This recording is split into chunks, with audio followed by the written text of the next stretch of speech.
I was first introduced to Islam when I was a freshman in high school in my world's religion class. We were talking, or no, in my world history class, we were learning about different religions, and we learned a little bit about Islam. And before that, I knew absolutely nothing about it. I couldn't tell you anything about the religion. So yeah, fast forward to the end of the year. I met my friend Salsabil, and I made some other Muslim friends throughout the year.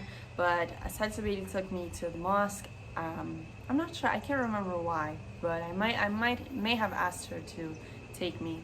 I really enjoy learning about cultures, and religion tends to be a big part of people's cultures. But anyways, so we went to the mosque and I kept going. I would go to like Friday prayers, and during Ramadan I went and I fasted and everything. But my intentions weren't in the right place, and I was using Islam to kind of in hopes that it would solve my problems and issues that I was going through at the moment. So after a few months, I just dropped it completely. And fast forward 4 years, and during these 4 years, well, a little background info, my entire life I've suffered with really severe anxiety, and for the past couple years I had been battling with depression as well. And so during like those 4 years or more, I was dealing with that. But like 2019 and 2020, that was my year, if you know what I mean. Yeah, I was going through it.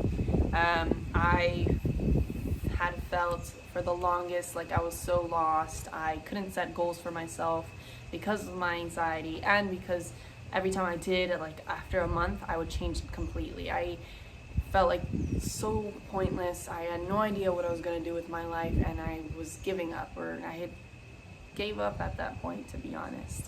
And so, like I said, we fast forwarded 4 years later, 2020, I met a guy. Yeah, a dude. So this guy, he brought up the question to me. He asked me what I thought about Islam, and I was like, I gave him a horrible answer, I'm not gonna lie. I didn't even give him a proper response. And it's because during that time that I learned about Islam, I never really took the time to learn the core beliefs and the teachings of the religion. So I had no answer. And that stuck in my head. So when I went home, I went on YouTube and I started watching videos and trying to learn about Islam. And from that moment, I couldn't stop. I would stay up 2 to 3 a.m. in the morning watching videos, and I was just so interested in it. And so a little while after that, I hung out with my friend Arad. I hadn't seen him in about a year or so, and for some reason, something inside of me was like, bring up the fact that you're interested in Islam. And I hadn't told anyone at this point, like nobody knew. And I did, and turns out my boy was Muslim too, and I was like, oh my god, no way. So we had a really great conversation. He gave me some books to read, and that helped a lot. And then fast forward like 2 days, I was at home.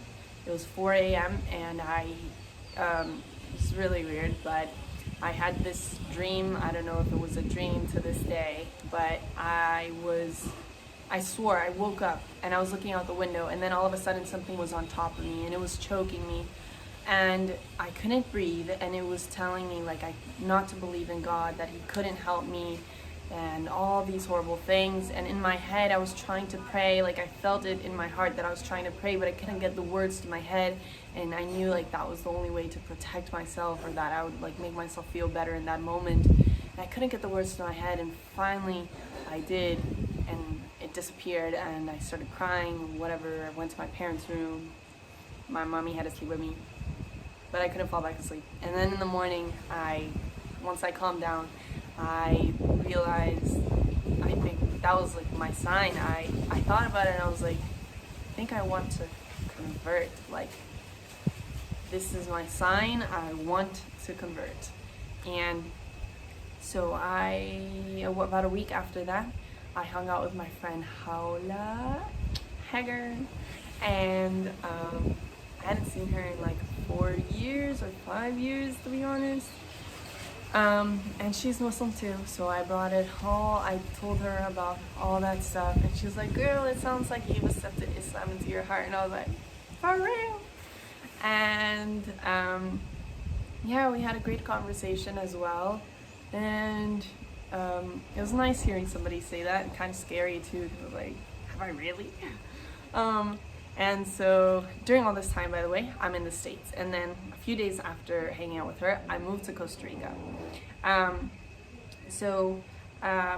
moved to Costa Rica. I kept learning as much as I could on my own, trying to learn how to pray and things like that, because I'm still to this day, I'm struggling. But there's not obviously a big Muslim community in Costa Rica, but I tried to reach out to some people so I could recite my Shahada, because I really wanted to, and I felt like, you know, I still didn't know a lot, but I didn't want to wait any longer either. It feels like there should be like a step-by-step process for these kind of things, but there's not. You can go into the religion not knowing a lot or knowing everything. In my case, not knowing a lot. But I went to the masjid in San Jose and I recited my Shahada, and it was amazing, and I made a really awesome friend that day as well. And so yeah, I guess that's the beginning of my whole journey, how I was introduced to Islam and everything. So there's a few things I also want to mention, because lately I've been struggling.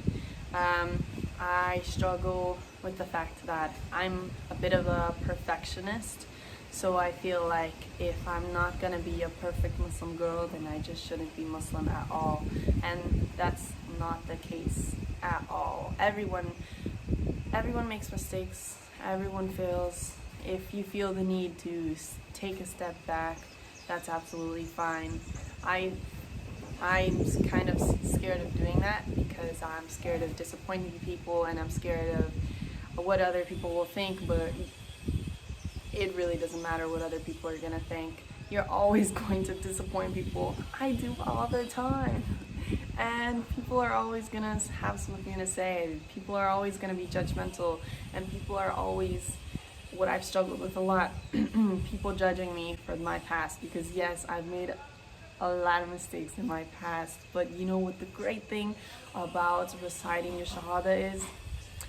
When you recite your Shahada, you are forgiven of all your sins. God forgives you for everything that you have done before that moment. So it's like a fresh slate for you. You're good to go. So don't worry about the things that you've done in the past. When you ask God for forgiveness and recite your Shahada, He has forgiven you for those things. So move on, move forward. Stop worrying about what other people think or what other people say. Like I said before, they're always gonna have something to say, whether you cover your hair or not. Because sometimes I do, and people are like, "Why are you covering your hair?" Sometimes I don't. People are like, "Aren't you Muslim? Why aren't you covering your hair?" People always got something to say. And let's see.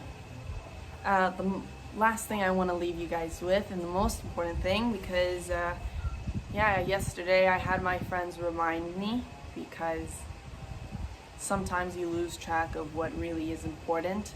But remember, what the most important thing is your relationship with God, and staying true to Him, and staying true to yourself, and always having the right intentions for anything you do. It'll make life so much easier.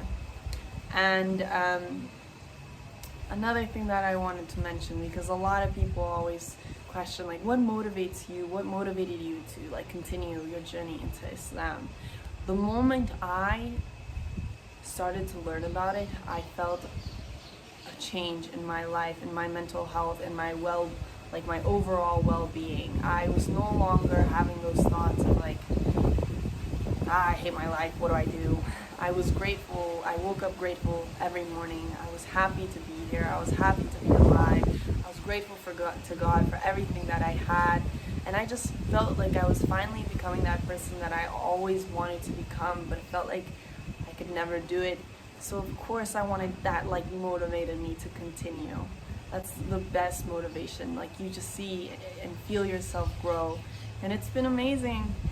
And I hope that Allah helps all of you that are going through this same journey and makes this an easy journey for all of you guys.